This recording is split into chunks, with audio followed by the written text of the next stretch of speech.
Assalamualaikum warahmatullahi wabarakatuh.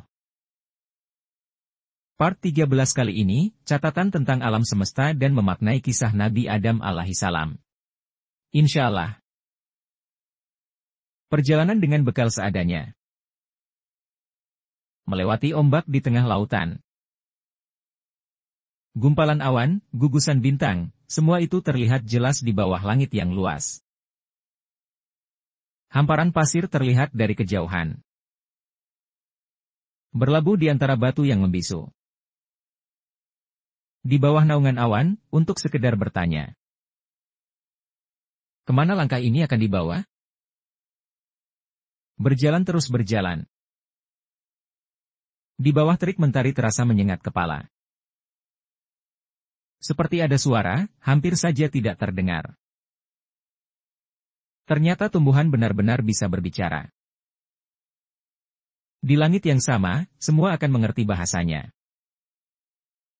Angin berhembus mengarah ke tepian telaga. Seperti sedang membuat tongkat dari pelepah kurma. Akhirnya, sampai di suatu malam. Bertemu dengan pemilik telaga. Teringat jelas, ada beberapa orang di sekelilingnya. Sekitar 7-10 orang sedang duduk. Perasaan takut menatap pemilik telaga. Apa karena aku meminum air tanpa seizinnya? Ah bukan perasaan takut seperti dimarahin. Malah perasaan kok senang ada di sekitar mereka. Kemudian memeriksa. Bekal apa saja yang kubawa? Lembah ini subur sekali, sambil menatap hamparan rumput yang luas.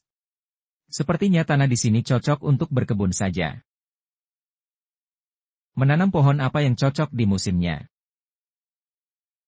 Bukankah, ikhtiar saja tidak cukup? Tanpa melihat cuaca dan tanda alam di sekitarnya. Apakah langit akan menurunkan hujan? Bagaimana kalau mulai berdoa? Atas kehendak Allah Subhanahu wa Ta'ala. Setetes air saja dapat menumbuhkan tunas kurma. Bagaimana kalau menanam pohon pisang juga? Yang tunasnya bisa merambat kemana-mana. Itu semua hanya rencanaku saja. Sedangkan ilmu berkebun pun aku tidak punya. Lalu, gimana kalau berternak saja? Rupanya sudah pagi dan matahari sudah tinggi. Itu semua hanyalah mimpi. Aku hanya menuliskannya di catatan ini. Apa berita hari ini? Rangkaian perang di jalur Gaza. Mari lihat kolom komentarnya. Hah? Siapakah yang salah? Terlalu banyak pihak yang salah.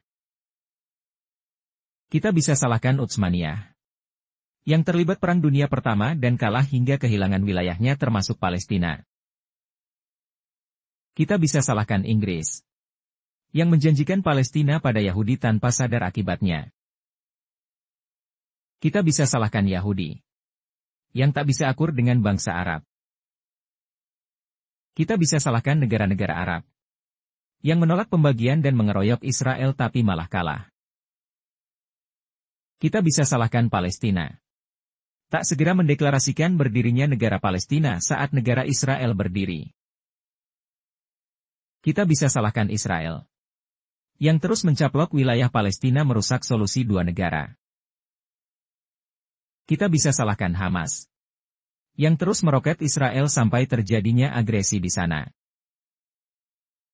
Kita bisa salahkan Iran, yang memakai proksi agar tak kehilangan pengaruh di Timur Tengah. Kita bisa salahkan Amerika, yang memveto tiap keputusan yang ditujukan untuk Israel. Kita bisa tuding banyak pihak yang bersalah. Beranikah kita menyalahkan manusia pertama yang memakan buah huldi? Seharusnya kita tidak berada di dunia yang fana ini. Maka, mencari-cari kesalahan bukanlah jawaban yang tepat. Kisah ini tertulis jelas di dalam Al-Quran. Maka, setan membisikkan pikiran jahat kepadanya. Ia berkata, "Wahai Adam, maukah aku tunjukkan kepadamu pohon huldi, keabadian, dan kerajaan yang tidak akan binasa?" Quran Surat Taha ayat 120. Pemahaman mudahnya seperti ini. Pohon huldi itu sendiri, arti Arabnya pohon keabadian. Padahal kan Nabi Adam alaihissalam dan Hawa itu sendiri di surga kan? Allah sendiri yang bilang, penghuni surga itu, mereka kekal di dalamnya. Jadi gak perlu pohon huldi itu pun, sebenarnya udah kekal.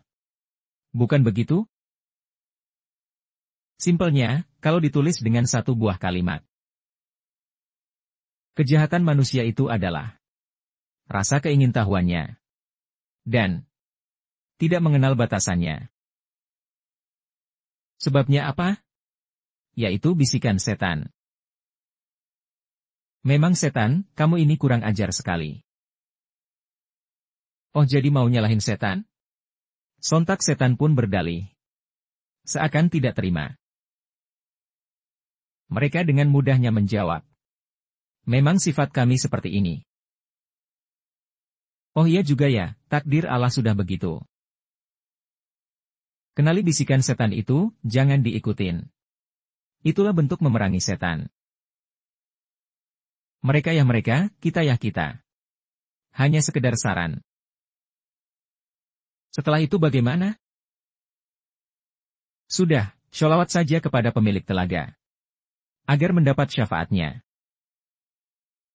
Sekian catatan singkat di part 13, insya Allah dapat diambil hikmahnya. Wallahu a'lam bishawab, wassalamualaikum warahmatullahi wabarakatuh.